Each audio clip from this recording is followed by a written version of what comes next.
राज ठाकरेंनी मुख्यमंत्री देवेंद्र फडणवीसांवर गंभीर आरोप केलाय। मुख्यमंत्र्यांचा अल्लाह हाफिज म्हणतानाचा व्हिडिओ माझ्याकडे आहे असा गंभीर आरोप त्यांनी केलाय।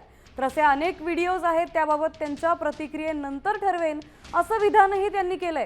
त्यावरच महसूल मंत्री चंद्रशेखर बावनकुळे यांनी प्रतिक्रिया दिली आहे। ठाकरे सेनेच्या रॅलीत पाकिस्तानचे झेंडे असतात, त्यामुळे राज ठाकरेंनी आधी उद्धव ठाकरेंनाच विचारावं असा पलटवार केलाय। मला असं वाटतं की एक मुख्यमंत्र्यांचा व्हिडिओ पण फिरतोय ज्याच्यामध्ये ते अल्लाह हाफिज असं बोललेत, बरोबर ना?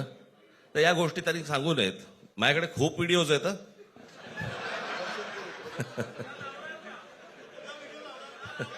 काय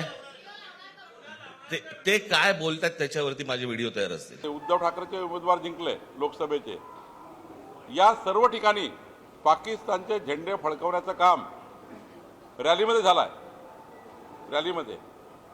आणि त्यामुळे राजसाहेबांनी पहिले उद्धवजीला विचारावं। राहिला प्रश्न देवेंद्रजीचा, देवेंद्रजी कधी जात धर्म पंथाच्या आधारावर राजकारण करत नाही। देवेंद्रजी कधी हिंदुत्वाशी कॉम्प्रोमाइज करत नाही।